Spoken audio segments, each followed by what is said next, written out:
We are on day 2 of the streak, and we're on day 4 of the trading journey. Right now, I don't feel particularly bad. Like, I went to sleep, which is a good thing. Just going to sleep is a fucking good thing. I literally last night was talking to myself like, bro, like, we have to lock in. We have to do da. And I just closed my computer and just went to sleep. And that's a first for me. Sometimes, like, I'll be downstairs in my like desk or whatever, and I'll just stay up there for hours playing a game. I usually don't play games, but playing a particular game or just watching videos. But today it was just like, bro, like, I can't live the way I'm living right now. I don't want to. And if I keep living like this, I'm not going to progress into anything. I'm going to stay stagnated. I don't want that to happen. But the thing with trading for me right now is just my psychology. Like, my strategy, I know it works. I know I can trade a way in where I can make money, but it feels like I can't. It feels like every single time I put in a trade, it will go immediately to my stop loss. Immediately down. And I don't know what to do, but I'm going to tell you some things that are going through my psychology in order for me to lose, why I'm a losing trader. The first thing I'm going to say is the fear of missing out. 100%. Like, not having a stable sense of income, not having a stable sense of, I'm going to get money from here and I'm going to put it here, is kind of allowing me to kind of not risk more, but to feel more indebted to trading, feel more like trading is the only way out for me, which it isn't. But that's what it feels like sometimes. And if you're at home and you're literally just trading, you're like, oh, I'm gonna make trading my thing that I'm gonna do, you shouldn't do that, bro. Like, you should get a job. You should try to buy your evaluations, your activation fees, and you should try to supplement trading as something that is not a hobby, but it's more so like a business practice. You know what I mean? But the other thing is greed. Greediness kind of takes part in many different things, like taking an entry where you know that you shouldn't be taking an entry, but you're taking that entry off of underwhelming information about the market. You might be saying, oh, the daily liquidity pool is bullish, so I'm going to take it bullish and I'm going to just take longs the whole day, even if the sellers have entered the market and they're just fucking controlling the market at that time. Oh, I'm going to take bullish because there's more of a gain for me to take bullish than bearish right now.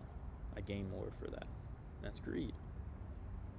You're not seeing the market as it is. And that's one of the things that I struggle with right now. And treating evaluations like real money. I know a lot of you probably do this, where you treat evaluations like real money, and you should be consistent enough to treat it like real money. But I get into this mindset where I'm like, if I have to make 3,000 without losing, why would I want to make 250 per day instead of trying to get to 1,000 per day or 500? There's no point. It's going to take me fucking forever. It's going to take me forever in my eyes to do that. But some tips I have for people who are in that losing streak are, if you're stuck, and this is crazy because I'm stuck right now, but I think the things that would help me is taking it one trade at a time. Realistically, taking it one trade at a time. 2 to 3 trades, 1 to 3 trades a day for 500 to 250. I think that's what would help me.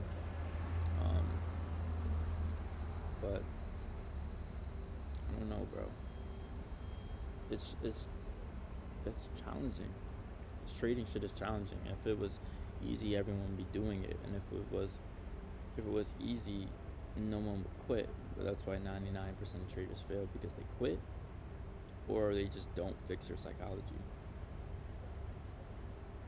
And I think semen retention only helps so much. If your mental state and your psychology and your internal state is not where it needs to be for you to trade professionally and profitably, it's not gonna work.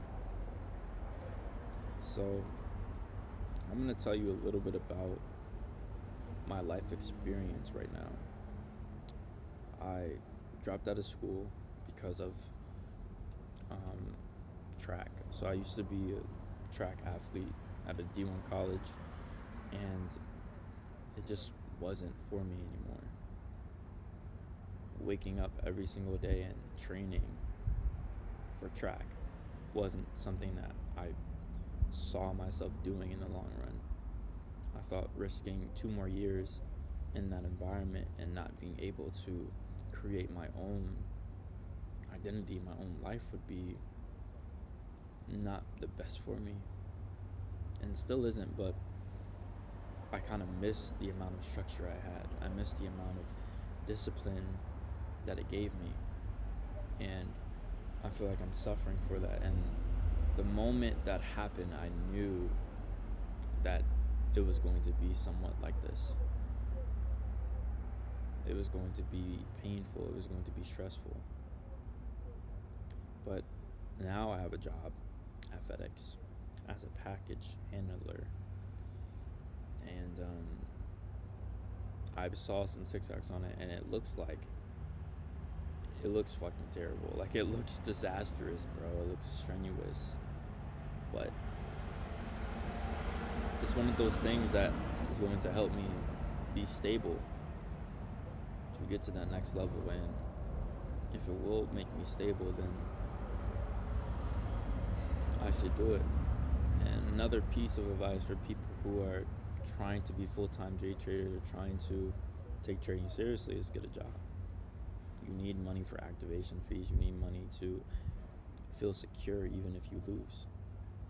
So getting a part-time is one of the best things that you can do.